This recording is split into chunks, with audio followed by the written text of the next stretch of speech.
without business, we can't bring these compounds into the collective, right? We can't really get them. Capitalism is the greatest form of distribution that we've ever seen. So I think the idea that we're going to bypass capitalism with these compounds or whatever is just silly at best. So I think we need both. We need the healing, and the capitalists need the healing, and the healers need the capitalism, right? And I've been being that bridge. So we do weekly masterminds virtually, and then we do in-person masterminds every other month. And then we do education sessions for people to come together. And then here in San Diego, I'm hosting monthly psychedelic salons to bring people from all sorts together to talk and have these education sessions. I talk to, my wife's a nurse, so I talk to people in the medical field quite often, and they don't know what they don't know around these compounds.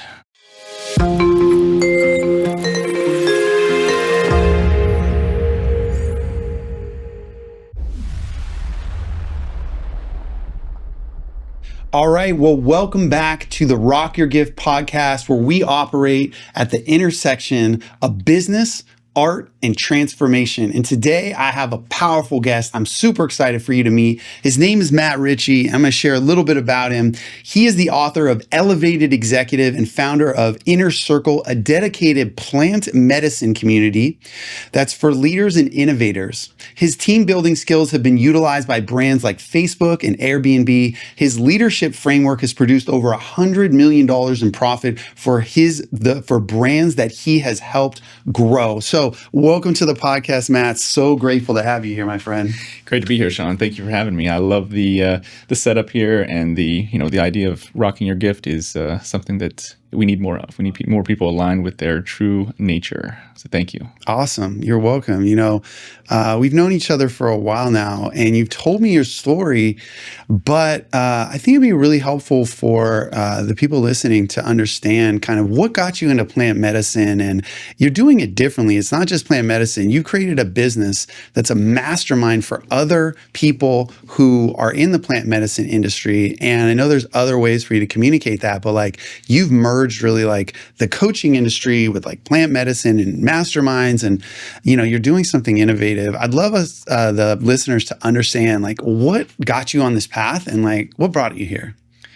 Yeah, we'll have to go back a little bit here in our time machine. So it's 2025, and about 15 years 15 years ago I had a personal awakening using cannabis. And people out there know that cannabis is a psychedelic, right? Is a mild form of psychedelic, where people talk about the veil being lifted, right, from these transformational psychedelic experiences. Well, for me, that was cannabis. I'd never really used cannabis before. I was 27 years old, and I used cannabis for the first time, and it lifted that veil, and it really let me look into the unconscious mind and my repressed thoughts and or repressed memories from childhood. And that was really the impetus for me to say, oh, these are more than what I've been told. I grew up in the DARE era of Nancy Eaton Reagan and all the, this is your brain on drugs with the boiling egg and all that kind of stuff. So I figured cannabis, marijuana, had to be, really bad for me. I grew up in Pennsylvania, central Pennsylvania, and the DARE era program was very strong. And I didn't really know anyone who used cannabis other than losers and people who were, not making any of the things of themselves. So I always associated people who used these compounds with people who weren't doing anything big, people who were not on purpose or intentional. So my transformation was almost instantaneous, because the lies and or the emotions and the things that came through me were positive, and they were in a good way, introspective. And how could this be my experience when I was taught that this was everyone else's experience, that it was negative. So for me, it was just an instantaneous wow, there's something here. And this was just cannabis. Well, just cannabis. Cannabis can be very, very powerful, but I didn't even dive into psychedelics at that point. So for me, just getting into cannabis or getting into plant medicine was cannabis itself. So for me, THC, that psychoactive component, was the veil that first lifted the veil from my thoughts, and then from there, diving into psilocybin and ayahuasca with DMT and different things to transform and heal some of the wounds that I was carrying from a childhood experience. I was sexually molested as a child, and I repressed that memory for 15 plus years because our bodies do things to keep us safe and to keep us productive and to keep us on point, right? We repress certain things that aren't serving us or aren't necessary from a day-to-day perspective. So really unveiling my unconscious mind was a beautiful thing because it sent me down about a 3 to 5 year transformation experience where I got to do my own personal healing. And in doing that, really got to know these compounds, got to know the people who are behind these compounds. And there's no one person. These compounds have been around for thousands of years, right? But we have people now stewarding these different compounds into the mainstream in a safe and effective way. And I wanted to be a part of that. And so, fast forward 2015, 5 years later, I was living in Denver, end of 2015, beginning of 2016, and I was hosting a thing called Lifted Conversations. And it was really just people who were using cannabis. Like, say, if you recall, cannabis was legalized, I think, in 2013 in Denver, or Colorado and Oregon. So they were just kind of at the precipice of this emerging industry. And, I really wanted to learn about it. So I kind of started hosting events where people were consuming and or in the business of, and just really wanted to kind of piece together what these compounds, or how we could steward these compounds into the mainstream in a way that we could bring more people education and ways to consume them in an intentional way as a tool. So, this is 2015, 2016, still very early on here in California. It was still illegal, still, technically medical only. So I think 2018, we finally passed recreational cannabis here. And then that really kind of allowed me to potentially think about doing this more as a business and really kind of creating frameworks and structures around. So, we talk about your gift. My main gift is community building, creating networks, and specifically creating small, intimate containers for people to connect, synergize, and create maybe strategic partnerships in. So for me, I've been doing that for 15 years in different ways, in these different masterminds. And the idea of bringing plant medicine entrepreneurs together was just extremely exciting in the sense that, this is a very nascent industry. There's really not a whole lot going on. We have the healers and the people who are, been in the space for a long time or using these medicines for years, have the culture of it, the indigenous people, everyone who stewarded these medicines for the thousands of years, even during Prohibition. And then you have people who are looking to make money and the business people. And I kind of come in between them in a sense of like, I'm not indigenous, of course, but I respect these compounds. I've used them for my own personal transformation, and I've been able to titrate and use these intentionally and help others do the same. And then a lot of the people who are coming in are only looking at dollar signs, right? They're looking at the green rush, they're looking at the psychedelic gold rush here coming in. And I'm really wanting to be that bridge where traditional business can come and connect with the culture and the indigenous people and the essence of this medicine, right? The healing portion of it. And so to really be that bridge between psychedelics, plant medicine and traditional business, that's kind of where I live. So, I have a book called Elevated Executive that's coming out.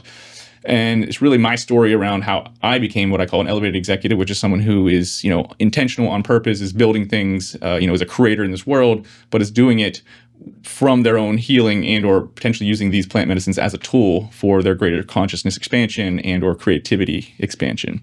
So for me, these compounds are, integral to creating anything. You don't have to use these compounds, of course, but they are a tool for people who want to get outside their normal perspective and way of thinking and, really create something different, new, or something novel, right? Because, the way we are currently thinking, say, what's the Einstein quote? What the level of consciousness and thinking that got us to this level is not going to take us to that next level. So we need to think outside our current reality, our current perspectives to really get that next level of, consciousness leap. And I think that's what psychedelics is here to do. And like I say, I've been called to steward these in a way that brings them in a safe and effective way with education, with new applications and different ways of ingesting these so that people can feel safe and non. Most people don't want to smoke. People don't want to smoke anything, or they don't want to do something that's going to completely take them out of their body. So giving them micro doses, giving them different ways to consume these is something that I feel very passionate about, because I think that the way we can really transform the consciousness collective is to give these compounds in small doses so that we can start to heal our brains, relieve our stress levels, and really ripple out into our own micro communities, right, from our family to our teams to our local communities and all that, because that's where real transformation happens, right? We think of this big world transformation, but it really happens on the micro level with every single person, every single leader doing their own work. And that's the goal of what we're doing here with Inner Circle, is how do we connect what we call leaders of high integrity so we can create the best products, the best education, the best way to bring these compounds into the mainstream in a safe and effective way so that we can basically have that transformation for everyone, or have people have this as an opportunity to use these tools for transformation. Got it. So one of the things that I'm listening for as you're talking about is that there's two different things that I'm hearing. One of them is the business side of this, right? Which is, creating this community, helping these businesses to be more successful or to navigate whatever the terrain is in this industry. I know there's a lot of new rules, or there's different like hoops that you have to jump through. And then there's also like how to be more successful, or how to create a business model that is going to increase profits and decrease whatever, challenges or time or whatever. There's the business side. Then there's the healing side, right? Mm-hmm. There's actually this kind of, it sounds like a mission that with these medicines that you're doing good with the world or with people and making a difference in lives, helping people get outside the box, as you were just talking about. So help us understand a little bit more, like, how do you interweave those two sides? Give us a clear idea of like what it looks like on a weekly basis or daily basis with your clients, and how those two sides come together. Yeah, those are really two sides of the same coin, right? Because without business, we can't bring these compounds into the collective, right? We can't really get them. Capitalism is the greatest form of distribution that we've ever seen, right? We think, socialism or communism, well, that approach doesn't work the way that capitalism does. So I think the idea that we're going to bypass capitalism with these compounds or whatever is just silly at best. So I think we need both. We need the healing, and the capitalists need the healing, and the healers need the capitalism, right? And I've been being that bridge. So we do weekly masterminds virtually, and then we do in-person masterminds every other month. And then we do education sessions for people to come together. And then here in San Diego, I'm hosting monthly psychedelic salons to bring people from all sorts together to talk and have these education sessions. I talk to, my wife's a nurse, so I talk to people in the medical field quite often, and they don't know what they don't know around these compounds, right? We had, I tell the story, but I had a conversation with a guy, and he told me he was microdosing, and we were talking about this and that. And he said he was having these deep experiences with the microdose. I'm like, oh, cool. How much you microdosing? He's like, oh, 1.5 grams.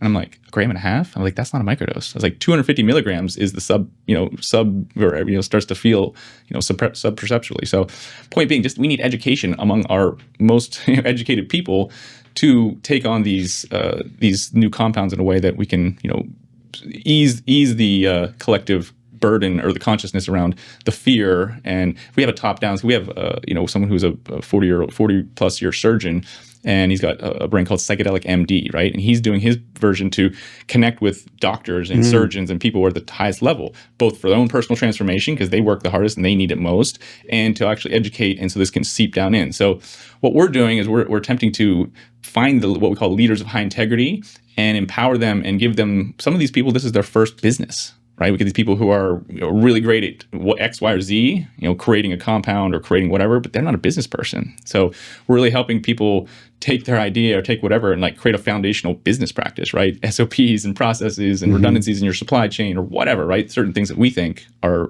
natural, normal business practices that these people just don't know what they don't know, right? It's like the whole landmark thing. Like, this is what you know, this is what you know you don't know, and this is everything you don't know, right? And a lot of people with business, that's a lot of these people in these emerging industries, that's where they're at. They don't know what they don't know, and they're here to kind of learn vicariously from other people's failures and or to get resources and SOPs and processes that we know work in this industry. Because as you mentioned, this is a restricted industry. We can't market the same. We can't bank the same. We can't do pretty much anything the same. So we have to, tweak and accumulate different processes and SOPs to move through the current landscape, in the sense that these compounds are gray area, right? Federally still Schedule 1, even cannabis is still Schedule 1. We're selling it as a, normal thing here in California. But even like say psilocybin, Schedule 1, all these are still Schedule 1, and we have people that are operating in and around the legal landscape right now, legal being, gray area where they're not necessarily enforcing certain things. And if you're taking, due process and grass, generally regarded as safe, if you're doing certain things to basically make sure that you're not, that you're keeping high integrity with your compounds or whatever it is you're producing, people aren't really, you're not really getting hassled right now. So there's a really interesting, we're going to look back at this time and space, and there's this gap, this 5, 10, 15-year gap where there's kind of like these compounds are here and they're being around, but they're not really regulated yet. We're not really, don't have the full safety and efficacy that we need around these. So we really need both. We need the culture to come up, and that's what we're really trying to do, is like really build the entrepreneurial spirit and of the people who have the cultural essence. And top down, we're working with legislators and people in DC and other people who are having the conversations around, I'm supposed to speak at an event in Philadelphia Philadelphia, I think it is. And, they have the governor there and all these different, senators, and Brian Hubbard, the guy who basically just pushed through the ibogaine legislation in Texas, $100 million allocated for that. So we're basically taking that model now. How do we get the educate, or how do we get how do we educate the legislators to, access, you bring out money and or access points for these programs and things to come out. So it's like a bottom down, top up approach where we have to meet in the middle of like, there has to be some sort of regulation, and we need to deschedule and get these things off of the Schedule 1, which means they have no medical compound or no medical efficacy, which we all know is bullshit. So I'm doing my best to kind of top down, middle up this whole industry, which is, it's not even an industry yet. It's very nascent. The only part of the industry is really the pharmaceutical industry is trying to come in and, do patents and do this and that. And, and that'll be part of that. And that's kind of part of the push to get these things more available. So there's a lot of different angles of how people are accessing this, but I try to be that middleman where I can empathize, and I am a healer and a coach and a personal transformation person, but I'm also a business person. I really want to be that bridge for these compounds to make it into the mainstream. So do you guys as a community also have like go and do experiences together, or is it all just business talking about businesses that offer experiences? No one's listening, right? Yeah. So of course, that we do offer experiences, usually in the micro version, to be honest. I feel like microdosing has more power than most people realize. But yeah, there will be opportunities for executives and other people to do macro experiences as well, because we have a community full of healers and people who are doing different types of experiences, from ayahuasca to psilocybin to ibogaine to bufo to combo. All these different experiences have their own unique transformational arc and or specific intention of why you should use them. And I think that's really important. And we didn't even talk about not most important, but the most readily available one, which is breath, right? We even have people who do breath work. And we don't realize within 30 to 45 minutes of specific breathing, you can trip your own DMT in your own mind and have your own psychedelic experience. That was my very first real psychedelic experience after cannabis. I did a breath work experience, 45 minutes. I went to this place I never realized it before, and then I did, other compounds, and I'm like, oh, I've been here before. It's like, this is the same territory. I just took a different vehicle. So anyway, there's definitely ways that we can give people access to these compounds and these experiences that, is safe, effective, and gets you the results you're looking for. That's awesome. So one of the things that I think is important to bring up is that there is probably people listening or watching who maybe they feel a calling towards this direction, but they're afraid, right? Like there's fear.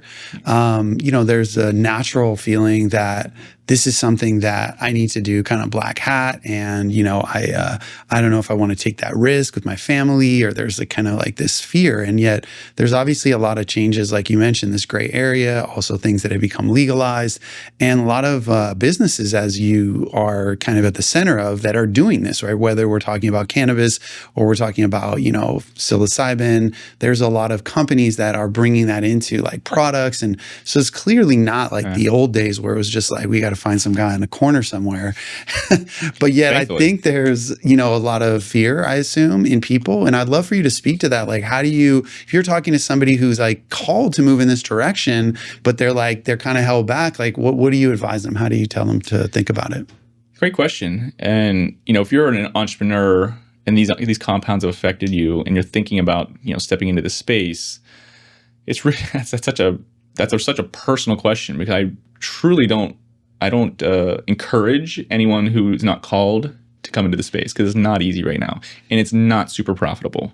Not that you couldn't make a living, not that you can't do this and that, and it's not stable, right? So it's not a great traditional business vehicle. I've told all my members this, and we have these conversations. If I wanted to make more money, I would go do other things, right? This is not the way that I can utilize and or maximize my ROI on my time for the money that I'm making, right? All that said is that I feel called to be in this space. I feel called to hold the container for people to come together and build an actual industry here. So the question you asked is like, what do I say to someone who's fearful? Follow your intuition. If you have I have young kids. If you have young kids and you want to protect yourself and this and that, I get it. If you're single and you want to be a little bit more risk taking, I get that too. Because as you mentioned, even cannabis, like say, I don't have none of my brands are plant touching or have these compounds in them, just simply because there's so much risk and or so much regulation and taxes that you really can't. It's really hard to make a living. It's really hard to actually make a profit, specifically here in California. So All that said is that, while I am taking some risk creating these containers and bringing people together, I limit my risk a little bit by not being plant touching. I'm not selling anything. We sell memberships, we sell connections and education. We're not selling anything specific. We're not selling, retreats that have these macro experiences. We're not selling any of that. So there's ways you can limit your risk, but if you want to actually be doing the work with the medicine, that's a calling. And that's something that people have been doing for years underground. And we're trying to help those people kind of build legitimate businesses and kind of come out of the underground, but we're not there yet. They can't, fully pull their head up out of the sand because they might get knocked down, right? So there's a really interesting gray area that there's people who are out there and doing it and just taking on all the risk. With great risk comes potential great reward, or with great risk comes potential great downfall, right? So we're going to see how this plays out over the next 1, 3, 5 years. I do believe that early adopters and people who are doing things high level, above board, in the sense that you're doing everything to make sure that people are safe, and make sure that they're people talk about these psychedelic experiences, but the integration, both prep and then post medicine integration, is the most important part of the experience for the transformation or for people to not have bad experiences. So I think the people who are doing that and really holding these medicines in a high regard, and of course you can still make money and charge people how we can do it, charge them for the coaching, and you give them the medicine. There's all the ways we can kind of get around the legality of selling these compounds. But those are the people who are going to have the established, brands, and talk about Paul Austin with Third Wave. He's been around for 13 years, kind of putting his neck out there, but was a young single guy, could do all these things. So it depends on your season of life, right? Where are you at? And if that's the right season for you to step in and jump into the space, we need you. If it's not the right season, then I get it. But I'm out there, showing people the reality, the risks and the rewards, and letting people make their own decision. Because like I say, this is a super, untested, unregulated, sort of unstable industry. And if you feel like you need stability in your life, then this is probably not the industry to dive into. Okay. It's fair enough. I like that advice. I'm wondering about, your thought process going into creating this particular business. The fact of the matter is that there's not a lot of people doing what you're doing. And I'm really always interested in innovating and innovators. And I'd love to know, what is it that had you come up with this business angle? You mentioned that you were doing masterminds and that you were excited about bringing this in, but how do you look at it where you're saying, okay, I'm about to create this business. I'm going to go all in, and, I'm going to create this brand, and there's not a lot of models out here for me, and I'm going to be the one that's going to put this forth. I mean, were there models? How did this come to be? Yeah, great question. So Inner Circle and this network of business entrepreneurs and operators really kind of came organically. So I did mention I had nothing plant touching, but we did have a CBD product originally. So CBD is technically legal. Like I said, there's the Farm Bill from 2018, and everyone sells CBD, so it's pretty safe in that sense. But we needed our own inner circle of close people to work with. So we needed a CBD white labeler. We needed some people for marketing and et cetera. So initially, when we launched our product, we launched the very first CBD nootropic product. So a nootropic was brain vitamins and specific focus and energy with CBD. So in launching that, we needed our own inner circle. So it was really organic in the way the network started. And then the pandemic hit. So 4 or 5 months after our launch, pandemic hit. So we were like, oh shoot, what do we do now? Of course we're online and we're selling stuff, and actually it helped our business because people were looking for things for sleep and focus and better vitality, right? But the downside was that I had a whole plan to continue to build community and do these in-person events and kind of structure this network. I was like, okay, I got this idea, and I got no execution, in the sense we couldn't meet in person for 2 months or 2 years. I'm sorry.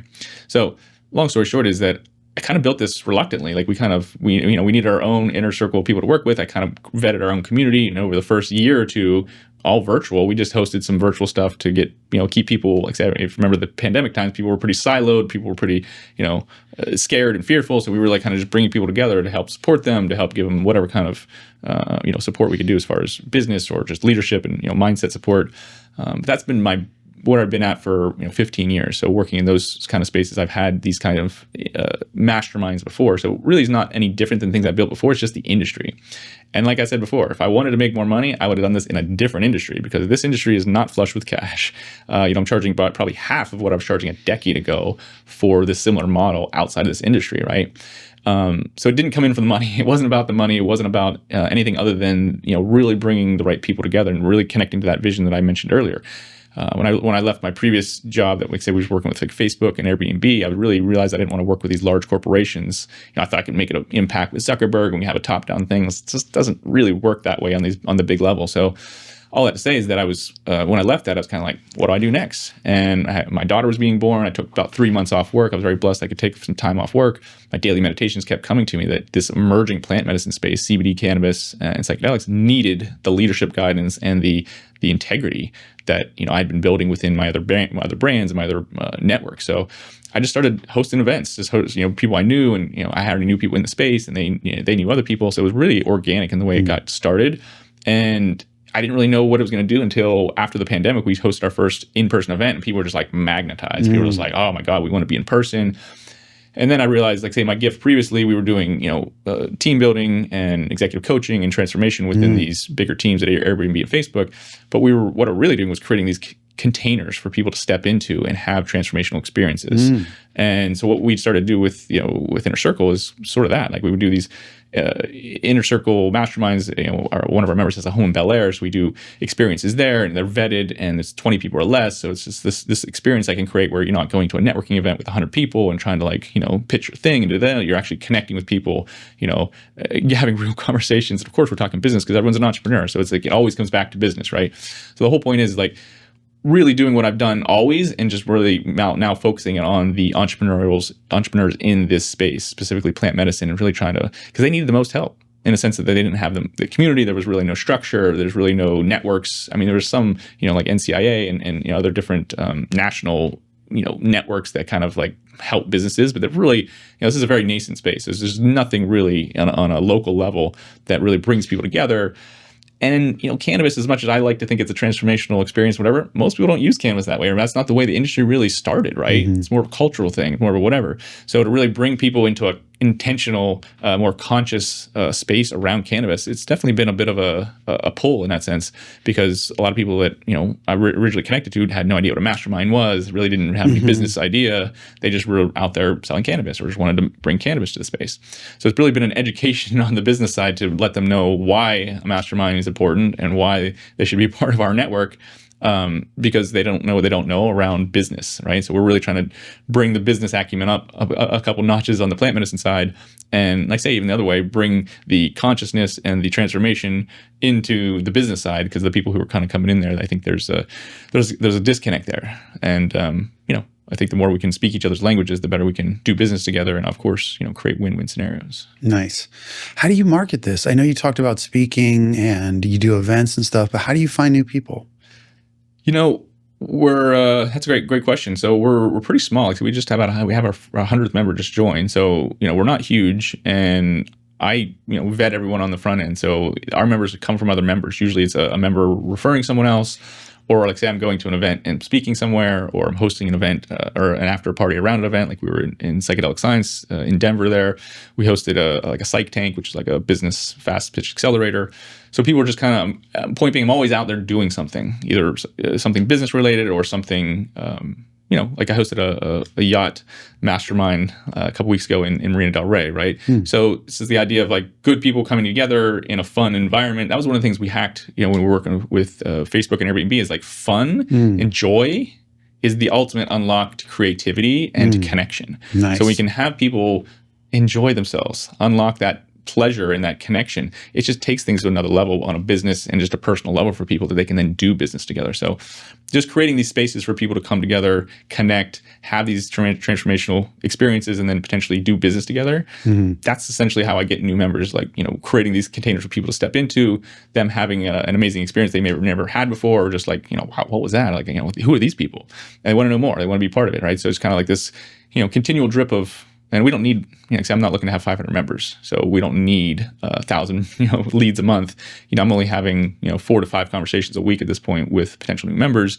And, it's always about right fit, right? Like say, not everyone's in the right season of life of this, but like say, if you're called to this space and you want to support a group of people, this is what we're building. This is the type of community that we're in. That's awesome. So you're not doing like a lot of social media, you're not running ads. LinkedIn is the only social media I do. So social media within our space is very limited. LinkedIn or no, sorry, Meta and all the platforms don't really like us talking about cannabis or psychedelics or anything like that. So LinkedIn is the only one. Now you can't show people smoking or whatever, but like you can talk about whatever you want. So, and we're the business side, so we're talking about whatever we want. So LinkedIn is our platform. I think I have 13 or 14,000 connections on there. We've been building that steadily over the last 3 or 4 years. But I don't do no paid ads, no social media really. Just host events, create content from that, put that into the ecosphere, and then see kind of who comes. What's the ecosphere? The whole the space, the ecosphere of people in the sending it out to people via email, or what does that mean? Yeah, I mean like our networks and just people that are in our periphery. So people I'm interviewing or people like say they interview me or whatever, kind of like say that mycelium web that kind of connects us all. Like we all have a degree of separation from anyone we. So it sounds like a very personal approach. Exactly. And this is a personal business, right? I don't invite anyone into membership that I don't have values and vision alignment for. And that's why I connect with everyone on the front end, just to make sure that there is that values and vision alignment. Gotcha.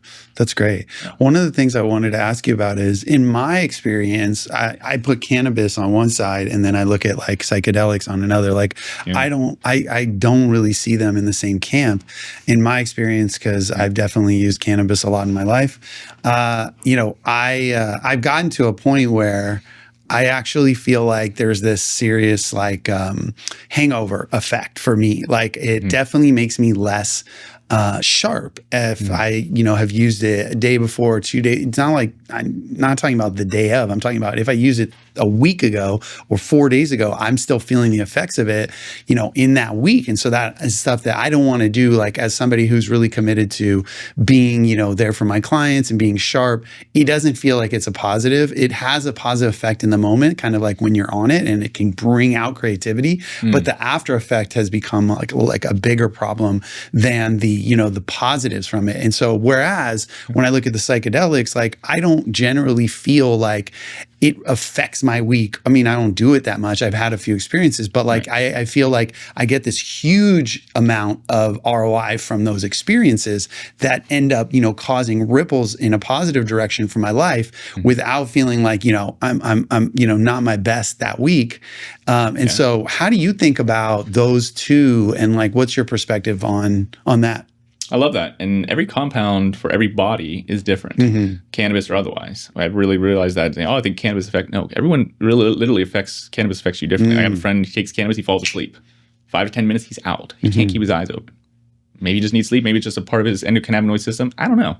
Point being, everyone has a really different experience with these compounds. Not really, but altering, different experiences. So it sounds like you found that cannabis doesn't work for you, which is great. You got to find, like say, titration is all about experiencing these compounds at different levels, and then figuring out where that takes you and how you can utilize that for future experiences, whether that be small, like for me, like, so we talked about off camera, other compounds like, CBG, CBDA, THCV. These are all different compounds within the cannabis plant. THC is the famous one that, gets you high and whatever, but THCV, so THC has like 6 different components for it. The A, the acidic precursor, all the way to the V, the variant. And the THCV in small doses, for me, is super focusing.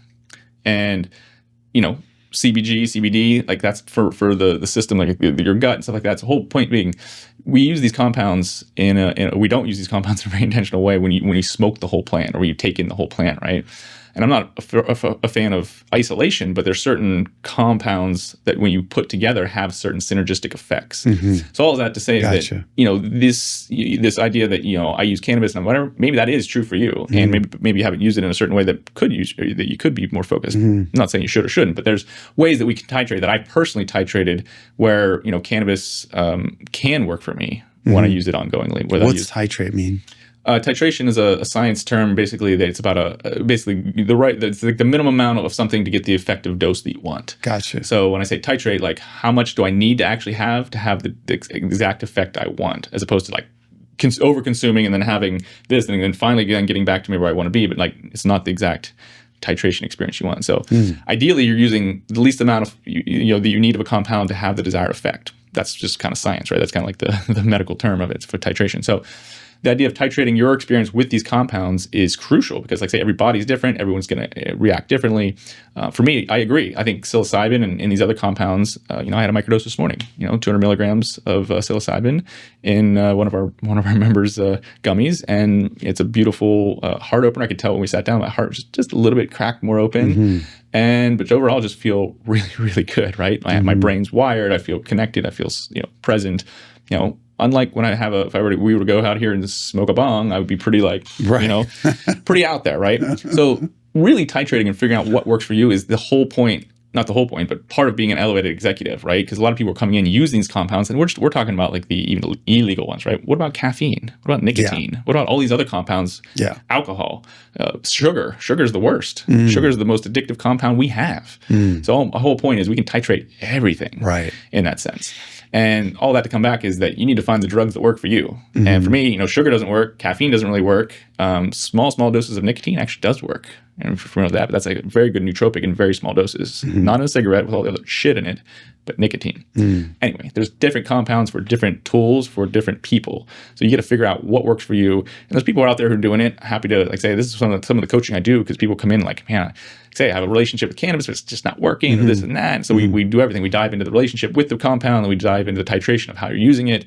And we get to figure out maybe this isn't my right compound. Maybe I need something else. This is the part of when you're doing like one-on-one coaching or within the mastermind? Both. This is part of being an elevated executive, right? It's like, how am I showing up? Am I at my peak? How can I be better? What compounds am I using? What compounds am I not using? All that is part of like how you show up as a leader. So we talk about this stuff. This is part of the conversations we have in the masterminds because everyone's on some compound. I don't know anyone who's not taking something, whether it be caffeine, sugar, nicotine, alcohol, cannabis, THC, psilocybin, anything, or even pharmaceuticals, right? So everyone's on something. So it's always part of the conversation with leaders. Like, what are you using? How are we doing it? And, all that comes back to sleep and food and all that stuff, all's intertwined, of course.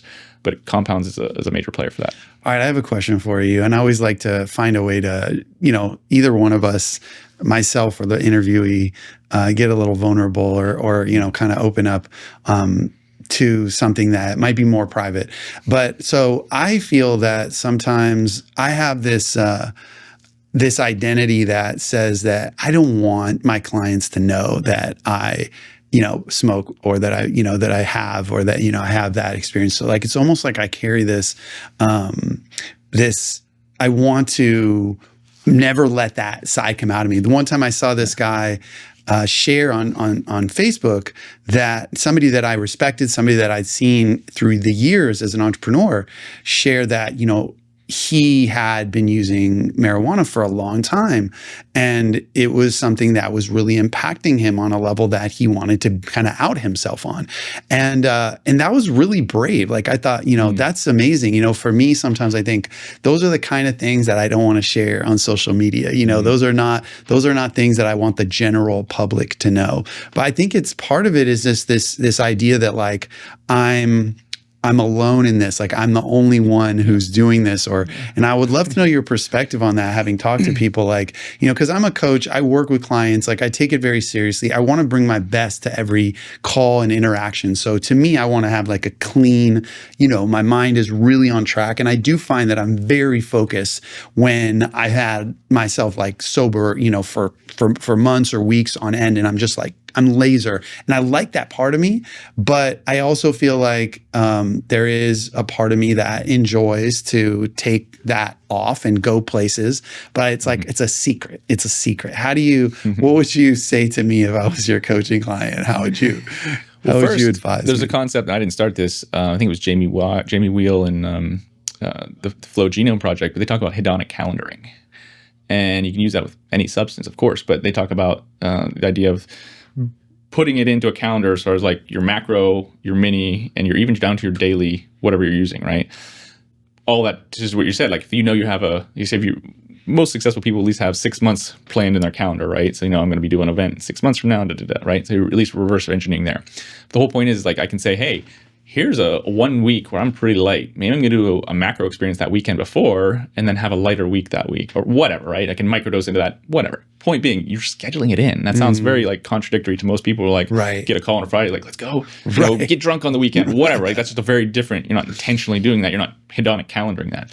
So the the whole point is I tell people to be very intentional with their medicine, even the bigger doses, even the ones that you consider fun or recreational or whatever you want to label it, because they're, as you mentioned, they're impactful and they take time to integrate and time to come back. Having 2 young kids, I don't have a lot of time to do macro experiences. Right. I think since I had kids, my daughter is going to be 7 in September. Basically, we'll just say since 2018, I think I've had 3 large macro experiences in the last 7 years. Wow. So not that many. I had my first San Pedro last year and it was amazing. It was beautiful, but I had to take a whole day off for my kids. Left at 9 in the morning, didn't see them, got back 10 at night. Point being, there's a way you can schedule these things in for the hedonic calendar. Now, back to your original question, which is the fear and or the labeling, right? I don't want to be seen as X. Yes. I don't want to be seen as Y. I've personally leaned into that because A, I'm in the industry. Right. So it makes it a little more natural. Yeah.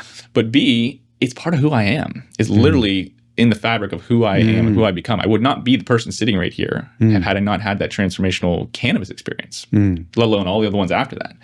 So that person, is not here sitting talking to you. So the whole point is that that's a little bit inauthentic of me not to say all the things that brought me to this point, especially if I'm talking about transformation. And these things are transformative. And or if you're continuing to use them in a way that is intentional and positive, people should know about that. I don't like to shit all over people, but I think people could know about that in a positive way that actually lifts you up into another level in their eyes. Because here's the thing, everyone's on something, some sort of drug. Right. So the idea that we're all, putting our best face out there and, of course we talk about the coffees and this and that, but like a lot of leaders aren't talking about this. But here's the secret. 80% of the people I've worked with over the last 15 years in this industry are using cannabis or some other psychedelic. Maybe not regularly, but have and or will use. So the idea that you're alone or that you're unique in that is just not true. Right. And was everyone out there building something, these are tools, right? And it's become more, ever since, the story of Steve Jobs and how he used, LSD and all these different things. And, of course, Elon Musk and all these other people, it's become the culture of that trickle down sort of Silicon Valley creativity, sort of focus, sort of, maximum efficiency kind of energy. So there's a lot of people over the last decade, 15 years who have been easing into that. But as you're saying, they're not telling about it. They're not necessarily talking about it in their story. All that to say is that I think if you are truly using these compounds in a way that is impacting you positively, I think that's part of your story that you get to tell. In a sense, that'll, of course, attract certain people and repel other people away. Yeah. But that's part of the game, right? That's part of the putting your stuff out there and seeing who is resonant with what you've been through and what your experience is. Yeah, I feel like it's this battle between this part of me that is the creative, because I, as an artist, as a songwriter, pod has been a part of that ride, and it's not that I need it to get my lyrics out, but it always has been a fun thing. I'm freestyling with some people. It's like, we smoke and then suddenly things go to the next level, right? And so I enjoy that expansion that occurs. But that version of me doesn't seem to live well in the samurai laser coach who needs to be ready on a dime to help his clients with their challenges, or let's say there's a kind of an emotional thing. I feel like, you have to be hyper present. You have to be really there, and you can't be drifting in any way, shape, or form. So it's like those two identities of mine have been in conflict. Yeah. So I have, I've decided to just close off the identity that would, do any medicine, because it's just like those two just were in conflict for so long. It's like one had to win, and it's not going to be the medicine because I have a business to run, you know what I mean? And I have a family to take care of. So to me, it's like whatever one's going to lead to me feeling like I'm more successful with my clients is the one that's going to win. And so that kind of has been my challenge, Yeah. And what I mentioned earlier is everything's a season, right? Like I'm going through a season of, say, young kids, startup businesses. I don't have extra time to be, say, in these altered states or integrating my experiences. So I just don't do a lot of this, right? And I'm open, and previous to that I have, and I'm open to in the future, in the next season of life, to potentially doing more medicine work, if that's what I'm called to do, or if that's what I'm feeling like I need to do. So this season of life, this isn't, this is a season for you to focus. This is a season for you to, take those compounds and whatever's serving you, continue using, and whatever's not, put it to the side. And being in it's all about relationships. What's your relationship? Is it an addictive relationship? Is it what is it? Is it if you can lean on it when you need it and use it in moderation, that's a beautiful relationship, right? Whether it be alcohol or anything. If you can do it in small doses in moderation to get the desired effect you want, and then, essentially disconnect from that, that's probably, I don't like to shit on people. That's how we should use a lot of compounds, right? But when we're relying on them daily, whether it be caffeine or nicotine or THC or whatever, it definitely changes our systems, right? It definitely makes us different people, even just different consciously and differently perspectively. So there's no right or wrong. That's what I say. There's no right or wrong. I love that you have found that is not working for you. Mm-hmm. Most people are like, no, I love that. I don't think cannabis or psychedelics is for everyone, for sure. And certain types of people, I know, a lot of people talk about being ADHD and or whatever that focus is. Small doses of cannabis can actually really help some of those people, and I've worked with those people. That's not really how it works for me. I use it more like a coffee, like later in the day. It's more like, for me, I don't use caffeine. So for me, a little bit, like say we mentioned THCV, these different compounds in small doses are like a coffee or like a focusing for me. So that's great. However you use it, don't feel ashamed and don't feel whatever. And like saying that's part of the programming that we all have around these are bad compounds, only losers use them. If you're going to be successful, you can't do this. And I agree that didn't come from nowhere. Like there's definitely people who use drugs and use these things and are losers and don't do anything and don't create, and they're not using it in moderation. They're not using it intentionally. They're not using it as a tool. These things are all things that not new. I'm sure our ancestors used these as tools for hunting and gathering and all these things to be better versions of themselves. And that's what we need to get back to. I personally think that we can use these as a way to be better versions of ourselves on a daily basis, find the compounds that work for you, and titrate, see what works. I love it. It's been a great conversation. So I want to encourage you to subscribe to this channel. And I just want to ask Matt, if somebody wants to connect with you, what are the best ways to do that? Or do you have an invitation for them? Sure. LinkedIn's probably, say, my only platform if you want to reach out to me directly. Matt Ritchey, pretty easy to spell, RITCHEY. But you can email me directly, matt@innercircle.biz. But yeah, if you want to reach out to me, like I said, I'm always hosting events. If you're here in San Diego local, like I say, I do a monthly psychedelic salon here. If you're interested to just learn more about psychedelics, learn more about the community, it's really psychonauts and newbies coming together, and it's more education. There's no medicine. We're not doing medicine journeys. It's just talks on different conversations, different leaders. And so come out. I always say meet in person. Of course, not everyone can come to Southern California and have an amazing experience. So of course, if you need to reach out and communicate, that's great. But in general, I love connecting with people in person. So come out to a salon, reach out to me. If you're a business person, we can talk more about Inner Circle. If you need to connect with that community, just connect with me and see where the synergy is. Because there's the right calling for the right people. This is the time. And I'm here to be the switchboard to make the connections and bring the people into wherever they feel called to be in. I love it. I've enjoyed this thoroughly. It's been an absolute pleasure hanging with you. I look forward to seeing you on the next episode of the Rock Your Gift podcast. Until then, see you soon. Peace.